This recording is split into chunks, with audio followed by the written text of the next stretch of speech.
vous pouvez suivre nous au press briefing du National Communication Committee du COVID-19. Moi, aujourd'hui, à mon côté, la vice-première ministre et ministre de l'Éducation, Mme Lila David-Ducon, lit pour cause l'eau quitteuse concernant les examens. Avant, moi, pour commencer, par donner la situation à Maurice, surtout le COVID-19. Comme je connais, nous, là, en ce moment, nous avons une période que le cas local qui nous gagnait à Maurice finit bien diminué. Dernière 24 heures, nous n'avons pas fini aucun cas à Maurice. Même jusqu'à dernière heure, nous avons fini interprète 464 cas. Et là aussi, tout ça, cas-là, c'est négatif. Je me rappelle qu'ils ont dit nous finissons faire un dépistage ciblé, surtout dans une région côté dans la zone rouge. Et aussi, hier, nous avons fait un dépistage avec un cas qui nous a gagné avant hier à Rochebois. Et tout ça, test là, c'est négatif. Dans nos centres de traitement, nos patients sont bien. En ce moment, nous avons un seul patient qui est à l'hôpital INT, il est au ventilateur. Sinon, les autres sont tout OK. À l'heure qui m'a causé avec vous, nous avons seulement 125 patients qui nous donnent nos centres de traitement. Et tous les jours, plusieurs patients peuvent gagner des charges et retournent aux autres. Nous, l'équipe de contact tracing, on peut continuer à faire ce travail. Tous les jours, nous avons différentes régions pour faire un test, surtout un dépistage ciblé. Et comment me dire, qui dans nos COVID Testing Center aussi, nous toujours continuer à faire nos tests. Comme ça est capable de nous une indication qui manière la situation était. Même une région qui nous finit de tirer de la zone rouge, là aussi, nous continuons à faire des tests, nous continuons à faire une activité de testing pour qu'ils nous connaissent qui manière ça a été dans différentes régions. Maintenant, l'annonce très importante pour faire. Je fin gagne une rencontre avec le Premier ministre et aussi ils ont dit comment je te connais qui le cabinet les le matin. Donc, avec le Premier ministre, dans le cabinet, je fin donne tout bien détail. Pareil comme je fais dans le Parlement, pareil comme je fais comme je communique avec la presse, tout ben événement qui fin faire ou ben personne qui peut faire dialyse, depuis qu'il nous fin gagner ben premier cas, et bien sûr, depuis tout ce qui fin associé, et ben dimoun qui est en quarantaine, et ben dimoun qui est dans le traitement. Comme on connaît, je aussi annoncé que tout ben cas de négligence médicale, ben complainte qui peut non, nous pourrons faire à nous Standing Committee, c'est-à-dire le Medical Negligence Standing Committee, qui lit pour enquête, continuer enquête le ben cas, dépend ben négligence, ben complainte qui nous fait gagner. À ce jour, jusqu'à l'heure, nous pas fini un grand complainte, sauf un démon qui dépose une complainte. Comme on fin raconte tout ça à la cabinet prend une décision, nous prend une décision qui maintenant nous pouvons faire un fact-finding committee pour que toute sa situation depuis le commencement jusqu'à maintenant et pour continuer à ça, spécifiquement pour certains patients qui font dialyse. Là. Et là, ça, pour donner nos rapports, nous une recommandation.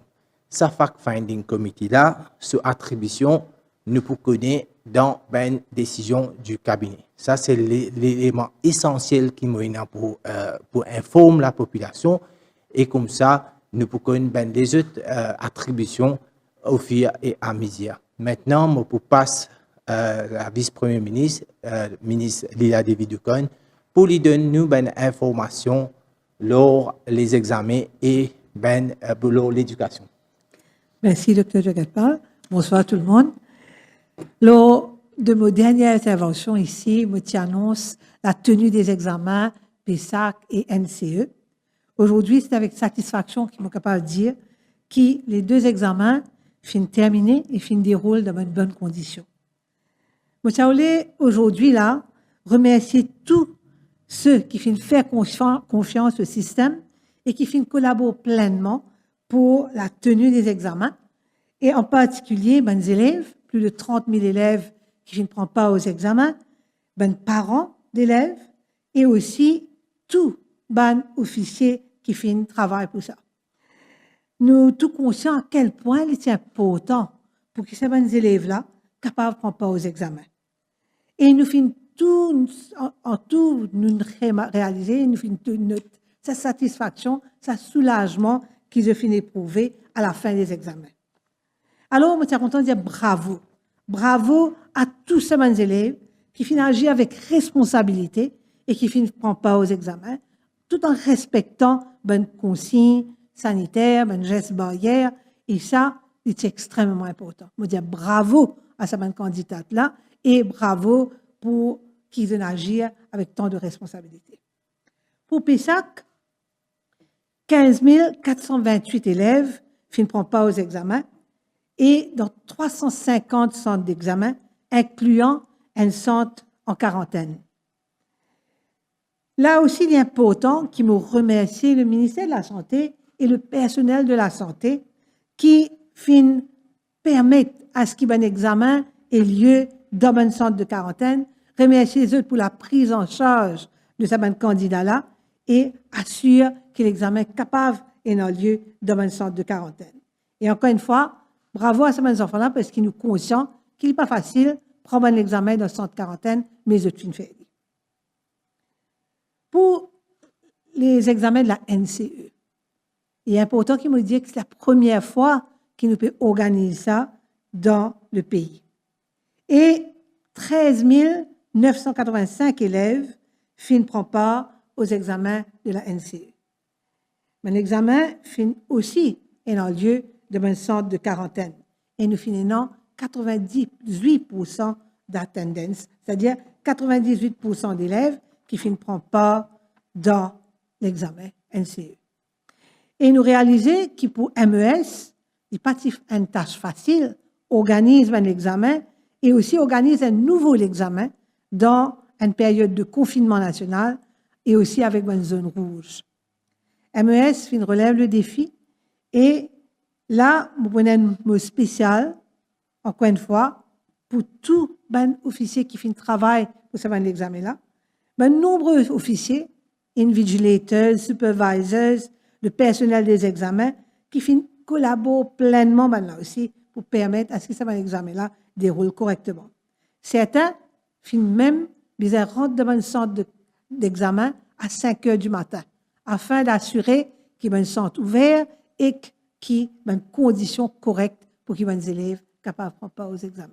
Alors, à tous ces officiers-là, je remercie eux, et aussi à un chef d'établissement, un enseignant, un syndicat des professeurs, etc., qui finissent agir avec beaucoup de responsabilités aussi, qui finissent aider au bon déroulement des examens. Là, le marking des scripts du PESAC et NCE finit débuter, et déjà, une marqueuse peut faire le travail, et nous pouvons attendre à ce que les résultats soient prêts pour PESAC en fin de mai et pour NCE en début de juin. Bien sûr, l'examen SCHSI tient débuté le 22 mars et pour poursuivre jusqu'au 11 juin. Et là, vous faites un appel aux candidats pour qu'ils demandent de respecter les gestes barrières, les consignes sanitaires durant les examens et même après, et surtout, aussitôt les examens terminés, rentrent chez eux et pas attroupés dans un centre d'examen dans la cour d'école. Le plus important reste le port du masque, la distanciation physique et bien sûr l'utilisation des sanitizers. Extrêmement important. Et là, je suis capable de dire que cette consigne sanitaire-là extrêmement important.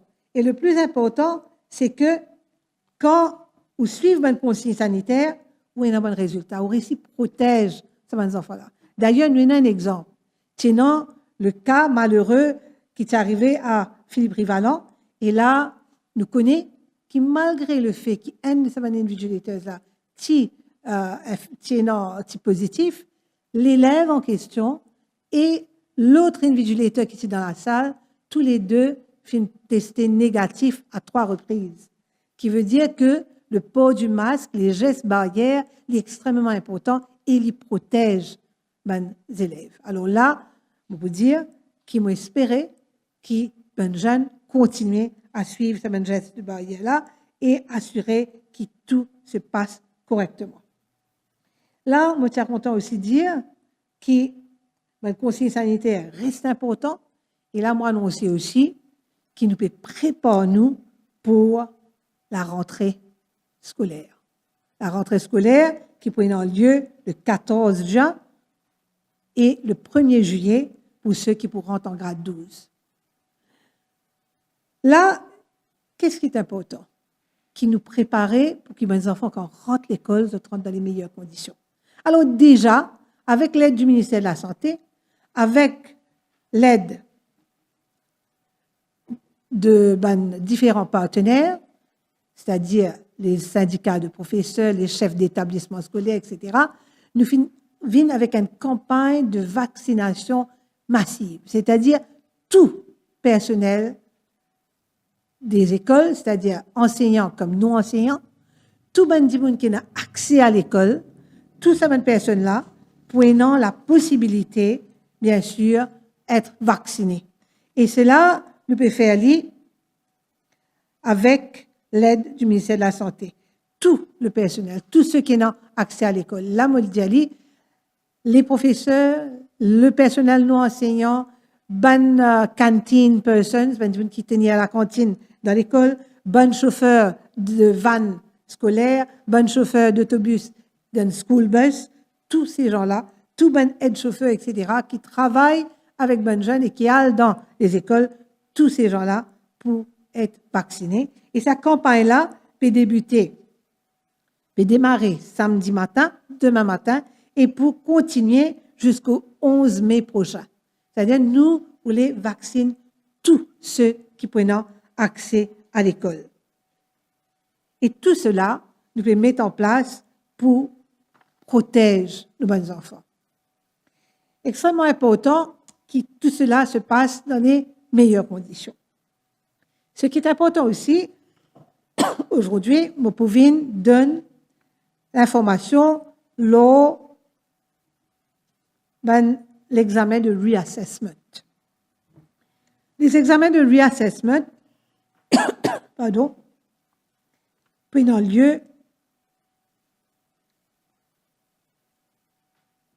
du 8 au 10 juin. Du 8 au 10 juin. Et les examens de reassessment, comme on nous connaît, c'est un examen qui prend par les élèves qui composent PESAC et pas fin atteindre le niveau requis. Et normalement, nous permettons de prendre un seul papier.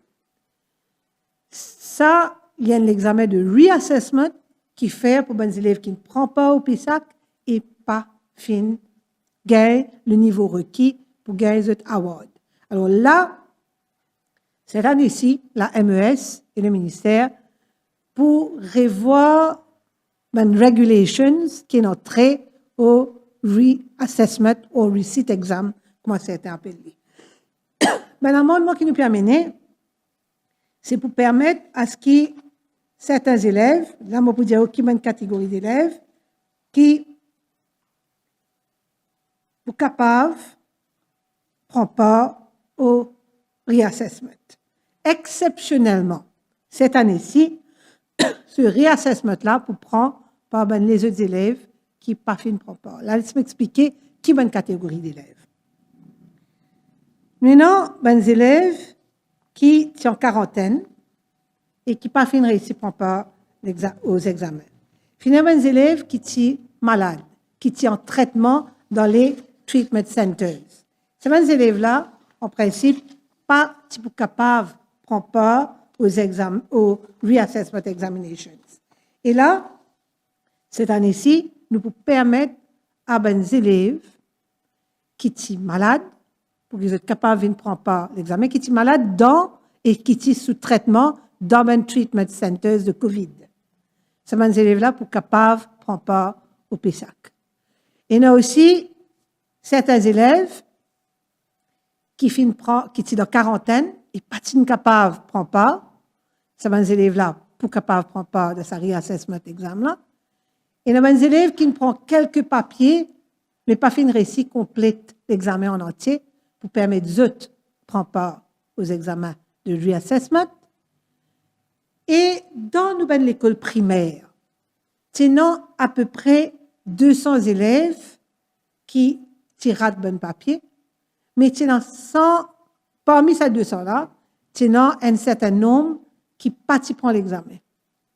Ça va des élèves qui, dans l'école primaire, un candidat de PESAC qui, dans l'école primaire, pas tiré si prend pas aux examens, nous pour permettre de prendre pas au reassessment exam, c'est-à-dire l'examination, le receipt exam.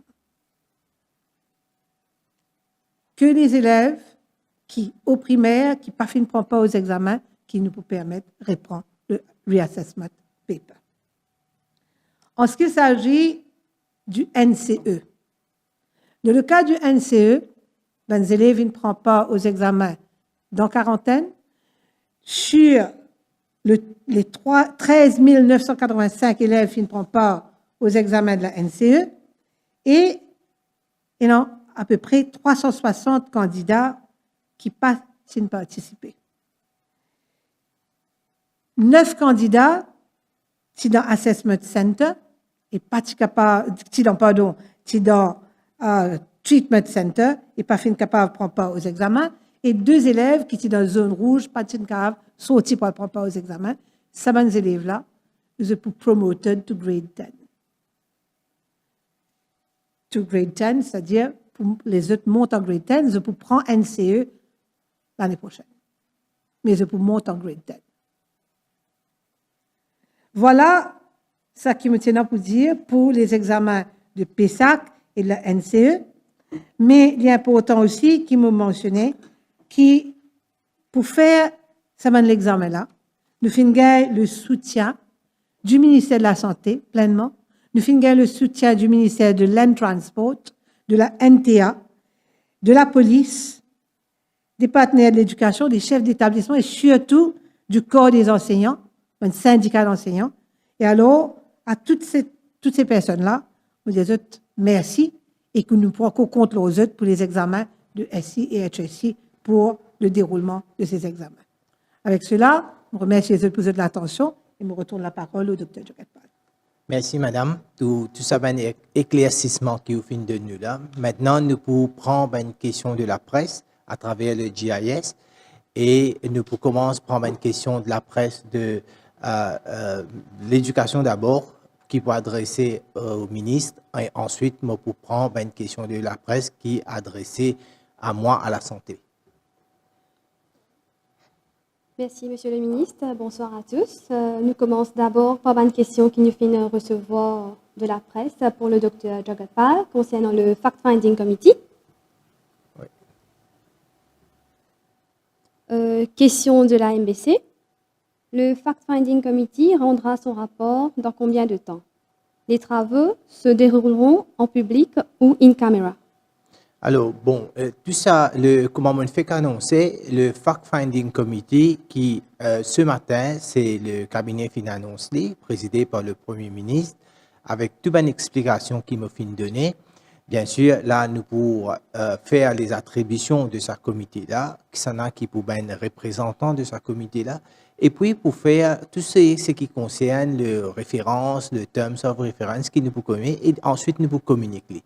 Une fois nous finissons de communiquer, le Fact-Finding Committee peut commencer le travail, et il est bon me dire aussi que tout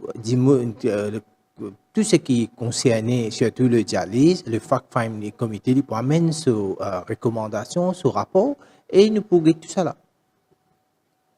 Question de Radio Plus. Le ministre peut-il donner les terms of references de ce Fact-Finding Committee? Ce Fact-Finding Committee sera présidé par qui? Alors, comment me fait dire là? Alors, une décision qui nous fait prendre ce matin et nous finissons à cette là nous finissons annoncer. Bien sûr, tout ça là, nous pouvons communiquer au FIA et à mesure. Question de la MBC. Qu'est-ce qui explique la décision de nommer un comité d'enquête? Y a-t-il des doutes ou parce qu'il y a une trop grande pression malgré les explications? Alors, je peux dire que le Medical Negligence Committee d'abord, qui lit toute une complainte, il peut faire, lui aussi, il peut faire ce travail d'après une complainte qu'il peut recevoir. Maintenant, le Fact-Finding Committee, les pour une instance beaucoup plus élargie, parce que, vous imaginez, mon fait dire qu'il a en ce moment, nous fait recevoir une seule complainte, et là, le comité, le Medical Negligence Committee, il peut continuer à faire ce travail. Mais le Fact-Finding Committee, il peut venir avec une référence beaucoup plus élargie, que est capable de beaucoup plusieurs aspects de tout ce qui finit passer autour de dialyse. Et bien sûr, il peut venir de ses recommandations. Mais là, à ce moment-là, une décision qu'il ne fait que prendre, alors, je ne peux pas plus que ça détail, mais autant, je suis capable de annoncer pour le moment. Question de l'Express. Après les affirmations au Parlement, pourquoi avoir pris la décision de mettre sur pied un fact-finding committee finalement? Oui, alors, les bons qui me retournent ce qui m'a fait dire au Parlement, je continue à maintenir ce qui m'a fait dire au Parlement. Et vous connaissez, le prend depuis le Parlement, fin jusqu'à aujourd'hui, tous les jours, nous avons beaucoup de choses, mais en même temps, moi, mon report à cabinet, lui aussi, c'est une décision collégiale, c'est une décision qui nous prend ensemble, et avec tout ce qui m'a fait dire, le cabinet prend une décision, nous devons faire une manière qui, tout ça va une décision qui finit prendre là, et tout ça va une recommandation, nous devons faire une manière qui ça passe comme ça. Question de Top FM. Est-ce une éventuelle enquête judiciaire sur le décès des patients sous dialyse qualifiés d'homicide par Ivan Kolendavelu qui a fait réagir le gouvernement pour mettre sur pied ce fact-finding committee, alors que le ministre Jagat Pal a plus d'une fois dit qu'il n'y aura pas d'enquête? Alors, moi, je toujours dire que, toujours maintenir ce qui me fait dire, que quand me fait dire le Medical Negligence Standing Committee pour toujours faire l'enquête, il toujours fait l'enquête basée sur une complainte qui a gagné. Le Fact-Finding Committee, il peut venir, il peut faire toutes les choses depuis le commencement, depuis nous finissons le premier cas, et jusqu'à tout ce qui peut finir passer à travers la dialyse. Moi, je pense c'est suite à ce qu'il m'a fait dire, tout ce qui est dans le cabinet, et moi, je dis que le cabinet, il prend une très bonne décision. Question de Défi Plus. Pourquoi avoir opté pour un fact-finding committee et pas une commission d'enquête? Est-ce que le fact-finding committee concerne aussi les personnes atteintes du cancer qui sont décédées? Alors, bon, c'est une décision du cabinet. Je suis là pour informer le cabinet et je ne suis pas pour capable, bien sûr, comment se dire qui fait une commission d'enquête, tout ça. Moi, je suis là pour rapporter la décision que le cabinet prend. Et c'est une décision qui prend comme ça. C'est très difficile, c'est impossible pour moi pour faire la différence entre une commission d'enquête ou un fact-finding committee. Moi, jusqu'à là, me maintenir, qui décision qui le cabinet prend, c'est une décision qui bien prend, il fait bien. Les conditions quant au traitement des dialysés ont été pointées du doigt depuis quelques années. Est-ce qu'une remise à niveau des procédures est indiquée dans l'attente de la fin des travaux du Fact-Finding Committee? Alors, ben détail du Fact-Finding Committee, bon, moi, je pensais qu'avec sa situation qui nous est là, le Fact-Finding Committee, il peut travailler d'arrache-pied et qu'il peut amener sa contribution. Alors, pour le moment, le Fact-Finding Committee n'est pas un comité indépendant. Pareil que moi, le Medical Negligence Committee, c'est un comité indépendant. En plus que ça, je ne suis pas capable de dire non, il est là. Quand le Fact-Finding Committee est institué, il fait ce travail, il donne ses recommandations, les temps qu'il y prend, mais je ne peux pas non pour dire en ce moment, là. Merci, Dr. Jagat Pal. Nous passons maintenant à une question pour la ministre de l'Éducation. La presse fin principalement intéressée à résultats de l'examen PESAC, NCE, SI et HSI. Madame la ministre fin aborde le sujet. La rentrée scolaire tient également dans le press briefing du ministre de l'Éducation et admission dans une académie, entre autres. Nous passons à nos premières questions. Question de l'Express. En ce qui concerne la correction des épreuves du NCE, Quels ont été les critères de sélection par rapport aux marqueuses et aux team leaders? On a pris connaissance qu'il y a plusieurs cas où les plus expérimentés étaient des marqueuses et ceux qui sont plutôt nouveaux dans le métier sont des team leaders. En principe, MES fait un training pour toutes les marqueuses. Et à la fin de ce training qu'il fait là, il fait un assessment, il évalue et là, il recrute, il sélecte les marqueuses et les team leaders. Alors, la MES, c'est une longue expérience d'en faire le choix des marqueuses et des team leaders et de faire d'une façon très objective. Après le training et non l'évaluation, il est là qu'ils ont fait la sélection des candidats. Question de Radio Plus. Au niveau de la correction, est-ce que les correcteurs se montreront flexibles cette année compte tenu de la situation actuelle en raison de la crise sanitaire?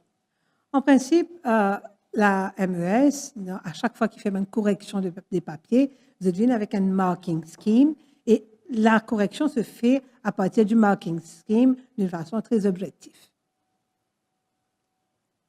Question de Radio Plus. L'école privée peut reprendre le semaine. Si confinement levé, est-ce qu'ils ont publié à l'école? Capable de répondre à la question, s'il vous plaît? L'école privée peut reprendre le semaine. Si confinement levé, est-ce qu'ils ont publié à l'école? En principe, jusqu'à présent, le confinement est encore on. Et la consigne, c'est que tout le monde l'école privée travaille à partir de online teaching. Et ce n'est qu'après l'enlèvement du confinement qui nous peut dire qui peut passer après l'enlèvement du confinement. Là, nous pouvons attendre qui le High Level Committee décide là. Question de la vie catholique. Quelle avancée à ce jour pour le créole mauricien suite à la décision du Conseil des ministres? Le Conseil des ministres décide pour mettre sur pied un comité présidé par le Premier ministre lui-même. Et une fois que les travaux commencés, nous sommes capables de continuer à délibérer là-dessus. Prochaine question. Comment se dessine la rentrée universitaire post-Covid pour ceux qui prennent part en ce moment aux examens du HSI? De toutes les façons, les universités à Maurice vont commencer les cours à partir d'octobre. Et les résultats vont être là avant octobre et les élèves pourront se faire admettre dans les universités.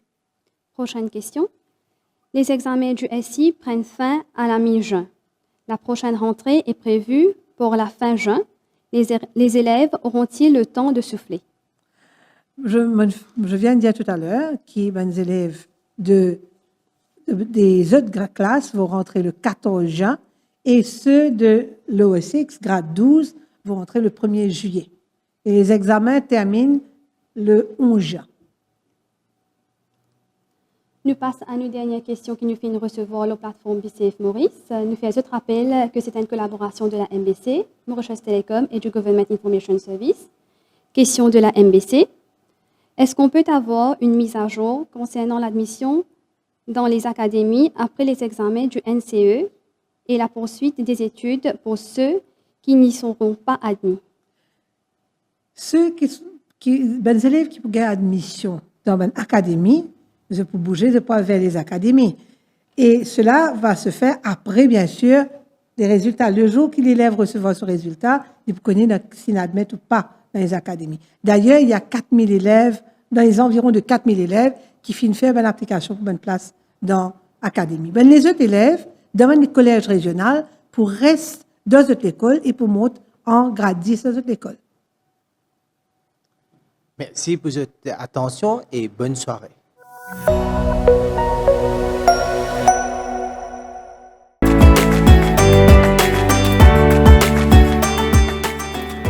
Best wishes from WAS on the occasion of Ramadan.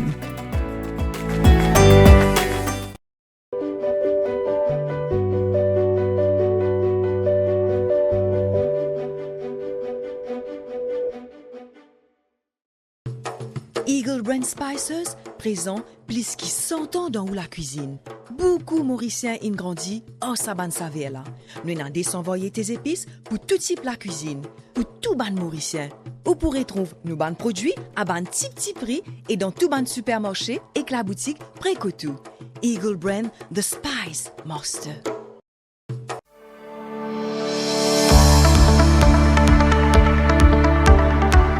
Bienvenue à Siquet Clinique Tamarin. Située sur la côte ouest de l'île Maurice, Siquet Clinique Tamarin regroupe 20 professionnels médicaux et paramédicaux qualifiés et dévoués dans diverses spécialités. Avec son engagement à apporter une expertise médicale dans la région avec l'ouverture de cette nouvelle clinique satellite. Notre établissement de santé pluridisciplinaire a pour vocation d'apporter des soins adaptés qui sont dispensés par nos médecins qualifiés, suivis d'un service de qualité. La clinique propose une panoplie de services tels que les consultations couvrant plusieurs spécialités médicaux, un service imagerie, radiologie et un service de laboratoire à travers sa marque Silab. Pour toute urgence, veuillez contacter notre service d'urgence sur le 118. Nous sommes ouverts 7 jours sur 7 de 8h à 20h. Soutenue par 2 principaux hôpitaux de santé privés de l'île Maurice, la clinique Darney et Welkin Hospital, Siquet Mauritius Limited réitère son engagement à fournir les meilleures solutions de santé à la population et étend ainsi ses services dans la région ouest du pays. Siquet Clinique Tamarin, plus proche de vous pour mieux vous servir.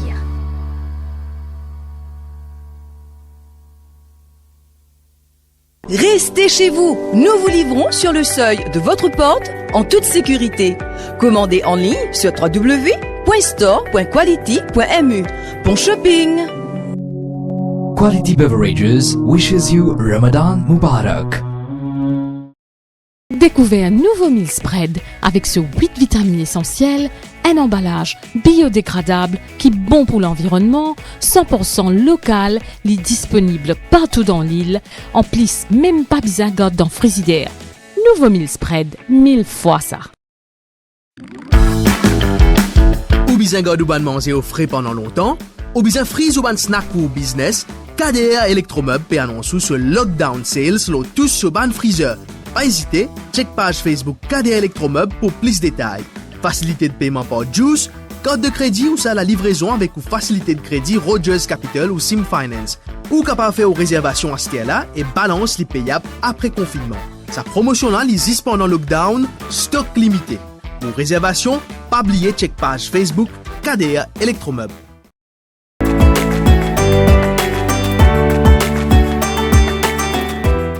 Vadilal की तरफ से पूरे दिल की गहराइयों से रमजान करीम मुबारक।